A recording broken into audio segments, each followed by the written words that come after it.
There is a prescription for love. The authors of this book have spent 50 years studying love at the Gottman Institute, and they figured out what makes relationships successful by looking at all sorts of factors. Love is a practice. It's more than a feeling. One needs to give and get daily in a relationship to sustain it. The researchers can look at how a couple interacts for 15 minutes and predict whether they will stay together with a 90% success rate. That's impressive. John Gottman was a mathematician who became interested in psychology at MIT. Here's a picture of him and his wife. They're the co-authors of this book. He studied relationships for a few decades and then became interested in the math of love.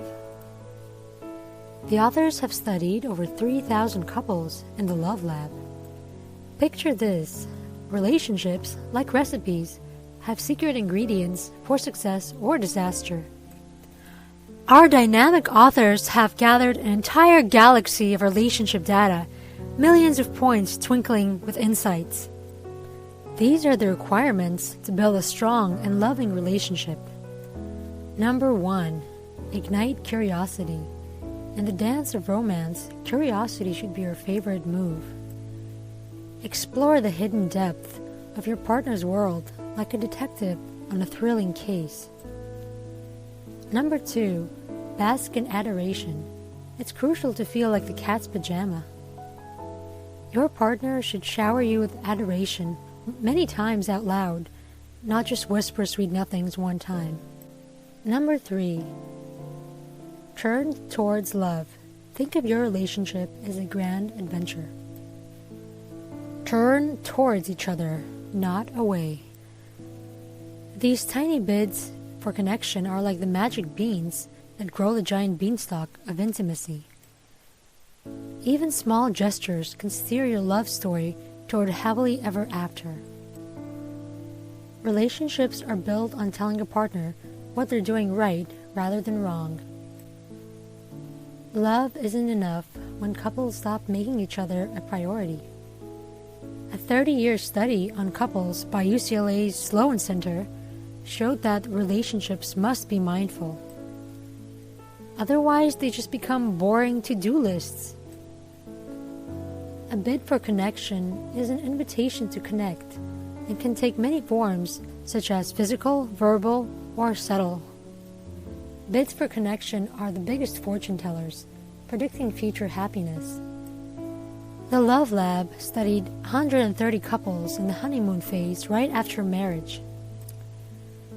There are 3 ways that partners respond when it comes to bids for connection. Number 1. Turning away. It means not looking up, but responding. Number 2. Turning towards, which means looking at the partner and responding. And finally, number 3. Turning against, which means criticizing or complaining about a partner. Only 33% of couples who ended up divorced turned towards their partner during the study. Couples who stayed together and didn't divorce turned towards each other 86% of the time, which is most of the time.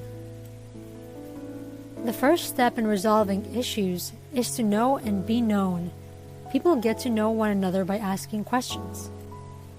The authors recommend creating a mind map of your partner by asking open-ended questions of him or her. Here are the things to ask about. Ask about beliefs,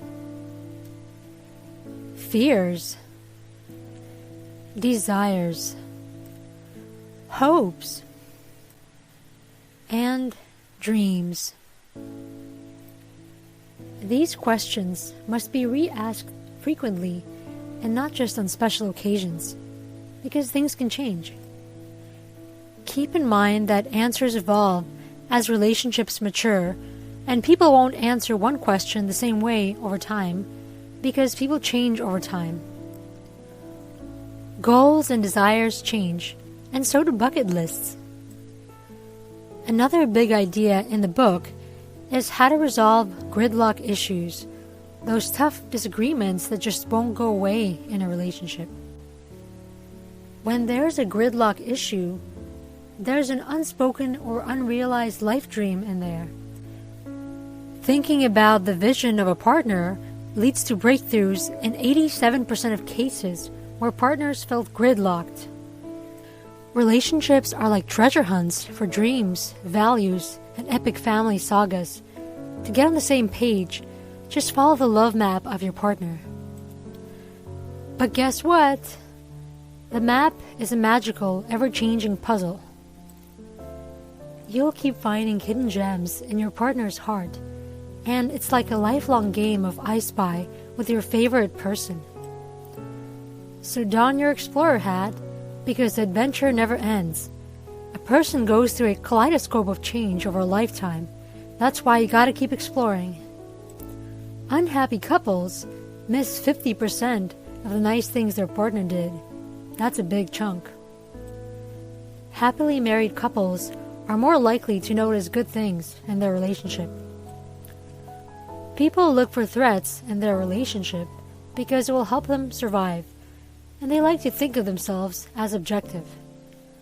Shift your focus from hunting for flaws to uncovering the gems of positivity in your relationship. Mindfulness meditation can permanently decrease the brain's negativity when practiced over time. Relationships have 4 villains, which the author has affectionately dubbed the 4 horsemen of the apocalypse, because they destroy relationships. These are the 4 horsemen of the apocalypse. Number 1, criticism. Number 2, contempt. Number 3, defensiveness. And number 4, stonewalling. All relationships have some conflict, and most relationship problems are perpetual and can't be resolved. Isn't that lovely? People love each other because of their quirks. Contempt is associated with divorce and comes from too much criticism and judgment. Here are some interesting statistics for you.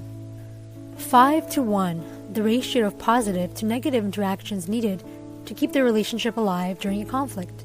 This means you could only have 1 negative interaction for every 5 positive interactions to keep the relationship alive.